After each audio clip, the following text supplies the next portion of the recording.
सभी साथियों को मेरा नमस्कार। मैं Dev Singh math tutorials YouTube channel से फ्रेंड्स आज फिर आपके लिए लेकर के आया हूँ 9 सितंबर सन 2021 daily current affairs in Hindi.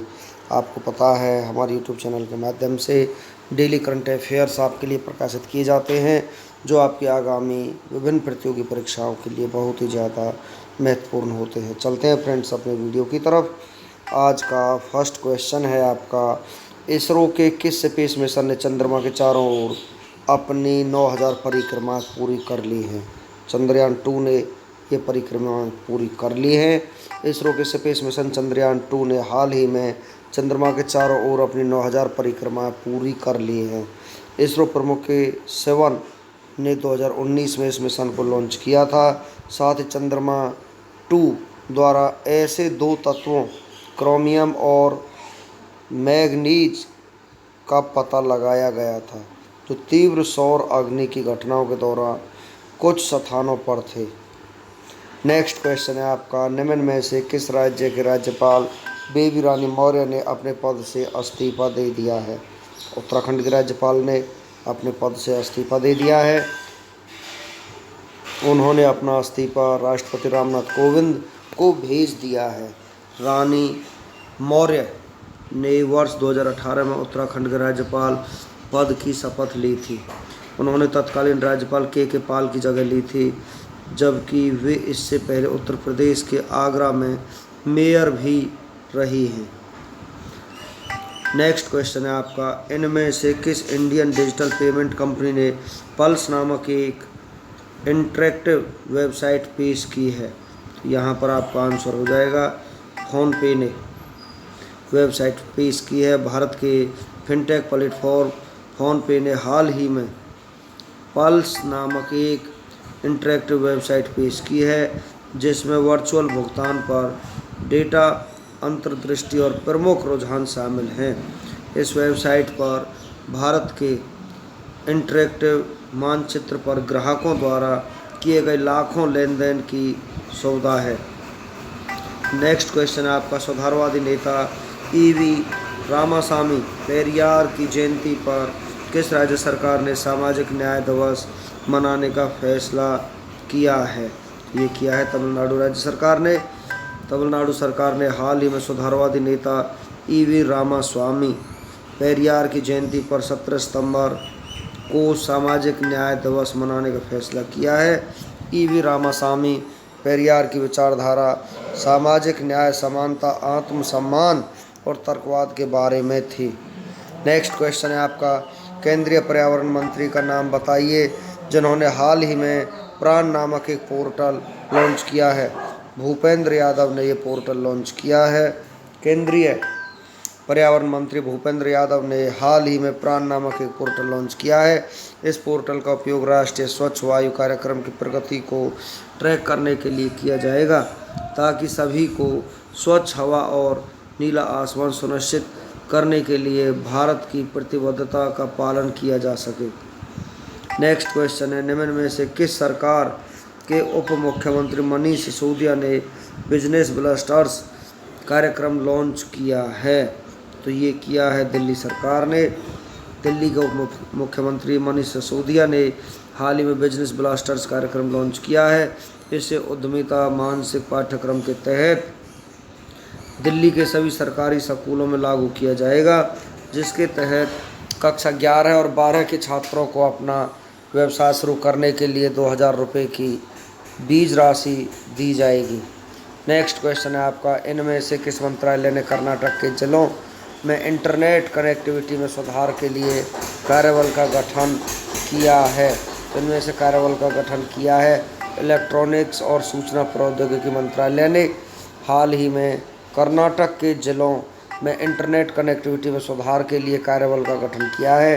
साथ ही मंत्रालय में राज्य मंत्री श्री राजीव चंद्रशेखर कहा है कि प्रत्येक जिले में इसका अध्ययन करने के लिए एक MEITY कार्यबल को भेजा जाएगा। नेक्स्ट क्वेश्चन है आपका, तालिबान ने किस देश में कार्यवाहक सरकार का ऐलान किया है? अफगानिस्तान में कार्यवाहक सरकार का यहाँ पर ऐलान किया है।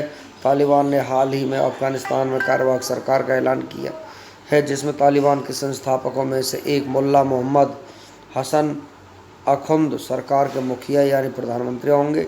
मुल्ला अब्दुल गनी बरादर उप प्रधानमंत्री होंगे। नेक्स्ट क्वेश्चन है आपका, अल सल्वाडोर बना बिटकॉइन को आधिकारिक करेंसी दर्जा देने वाला पहला देश।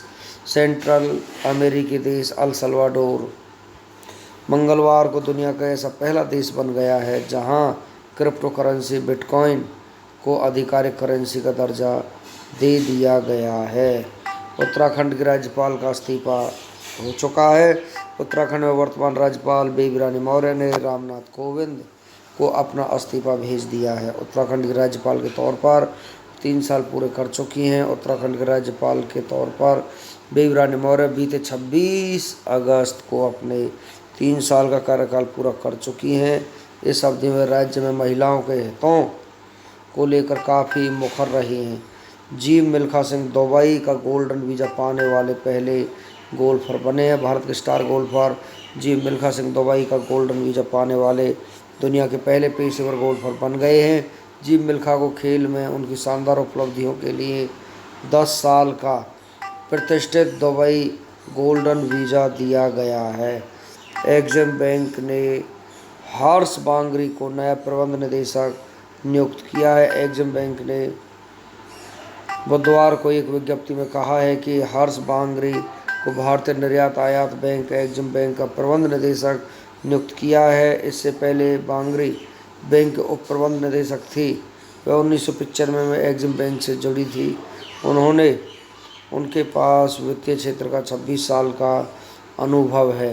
इकबाल सिंह लालपुरा अल्पसंख्यक आयोग के अध्यक्ष नियुक्त हो गए हैं। पूर्व IPS अधिकारी इकबाल सिंह लालपुरा को राष्ट्रीय अल्पसंख्यक आयोग का नया अध्यक्ष नियुक्त किया गया है। लालपुरा अब तक भाजपा के प्रवक्ता की भूमिका निभा रहे थे और अल्पसंख्यक सिख समुदाय से आते हैं। इससे पहले गयूरुल हसन रिजवी आयोग के अध्यक्ष थे, जिनका कार्यकाल पिछले साल मई में पूरा हो गया था। नेक्स्ट क्वेश्चन आपका, ट्राइफेड दुनिया भर के 75 दूतावासों में आत्मनिर्भर कॉर्नर स्थापित करेगा। ट्राइफेड आदिवासी कला को बढ़ावा देने और उन्हें आत्मनिर्भर बनाने के लिए दुनिया भर के 75 दूतावासों में आत्मनिर्भर कॉर्नर स्थापित कर रहा है। इस अभियान की शुरुआत ट्राइबल मंत्रालय 2 देशों बैंकॉक और थाईलैंड से कर चुका है। इस कॉर्नर के माध्यम से प्राकृतिक और जैविक उत्पादों के अलावा GI टैग आदिवासी कला और शिल्प उत्पादों को बढ़ावा दिया जाएगा। इन 75 देशों में जमैका, आयरलैंड, तुर्की, Kenya, Mongolia, Israel, Finland, France, Canada, Singapore, रूस, अमेरिका, इंडोनेशिया, ग्रीस और साइप्रस शामिल है। नेक्स्ट क्वेश्चन आपका, स्पेन से खरीदे जाएंगे परिवहन विमान। भारतीय वायुसेना के लिए 56 परिवहन विमान खरीदे जाएंगे। सुरक्षा मामलों की मंत्रिमंडलीय समिति ने बुधवार को स्पेन से C-295 MW विमानों के खरीदी को मंजूरी दे दी है। 16 विमान उड़ान भरने के लिए तैयार हालात में मिलेंगे, जबकि 40 विमानों को देश में टाटा कंसोर्शियम के नेतृत्व में बनाया जाएगा। स्पेन से 16 विमानों की खैप सौदे पर हस्ताक्षर के 48 माह यानी 4 साल में मिलेगी। रेल मंत्री अश्विनी वैष्णव को विशिष्ट पूर्व छात्र पुरस्कार से सम्मानित किया है। रेल मंत्री अश्विनी वैष्णव को IIT कानपुर ने विशिष्ट पूर्व छात्र पुरस्कार से सम्मानित किया है। अश्विनी वैष्णव ने 1994 में कानपुर IIT से M.Tech किया था। भाजपा ने 5 राज्य में चुनाव प्रभारी नियुक्त किए हैं। भारतीय जनता पार्टी ने उत्तर प्रदेश, पंजाब, गोवा, मणिपुर और उत्तराखंड जैसे राज्यों के लिए चुनाव प्रभारी घोषित किए हैं, जहां 2022 में चुनाव होने जा रहे हैं। चलते हैं गोवा के जो चुनाव प्रभारी यहां पर रहे हैं, गोवा देवेंद्र फडणवीस, उत्तर प्रदेश के चुनाव प्रभारी धर्मेंद्र प्रधान, उत्तराखंड के प्रहलाद जोशी, पंजाब के चुनाव प्रभारी रहेंगे गजेंद्र सिंह शेखावत, मणिपुर के भूपेंद्र यादव। भारतीय अर्थव्यवस्था के बारे में हम आपको जानकारी देते हैं फ्रेंड्स। CBDT ने इलेक्ट्रॉनिक रिकॉर्ड के प्रमाणीकरण को आसान बनाने के लिए IT नियमों में संशोधन किया है। केंद्रीय प्रत्यक्ष कर बोर्ड ने फेसलेस असेसमेंट में इलेक्ट्रॉनिक रिकॉर्ड के प्रमाणीकरण को आसान बनाने के लिए आयकर नियम 1962 में संशोधन किया है। नए संशोधित नियमों के अनुसार आयकर विभाग के पोर्टल में करदाताओं के पंजीकृत खाते के माध्यम से जमा किए गए इलेक्ट्रॉनिक रिकॉर्ड को करदाता द्वारा इलेक्ट्रॉनिक सत्यापन कोड द्वारा स्वयं प्रमाणित किया जा सकेगा। इससे पहले कंपनियों और टैक्स ऑडिट मामलों को डिजिटल हस्ताक्षर द्वारा इलेक्ट्रॉनिक रिकॉर्ड को प्रमाणित करना आवश्यक था। अब यह सरल प्रक्रिया कंपनियों और टैक्स ऑडिट मामलों के लिए भी उपलब्ध होंगी। सरकारी योजना और पहलों के बारे में हम आपको जानकारी देते हैं। सरकार ने राष्ट्रीय पशुधन मिशन के लिए पोर्टल लॉन्च किया है। केंद्रीय मत्स्य पालन, पशुपालन और डेयरी मंत्री पुरुषोत्तम रूपाला ने राष्ट्रीय पशुधन मिशन के लिए पोर्टल लॉन्च किया है। योजना के कार्यान्वयन में प्रभावशीलता और पारदर्शिता बढ़ाने के लिए पोर्टल शुरू किया गया है। राष्ट्रीय पशुधन मिशन पोर्टल को भारतीय लघु उद्योग विकास बैंक द्वारा पशुपालन और डेयरी विभाग के सहयोग से विकसित किया गया है। इसका उद्देश्य राज्य कार्यान्वयन एजेंसी, उधारदाताओं और मंत्रालय के बीच कार्य प्रवाह को अनुकूलित करना है। भारत में पशुधन क्षेत्र 2014-15 से 2019-20 तक 8.15 दर से बढ़ा है। राष्ट्रीय पशुधन मिशन के बारे में हम आपको जानकारी देते हैं फ्रेंड्स।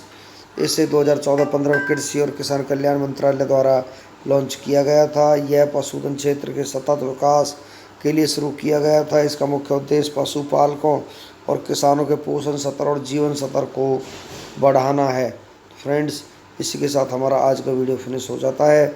वीडियो आपको अच्छा लगा तो आप इसे लाइक करें, शेयर करें, चैनल को सब्सक्राइब करें, बेल आइकन को प्रेस करें जिससे समय समय पर हमारे नोटिफिकेशन आप तक पहुंच सकें। धन्यवाद।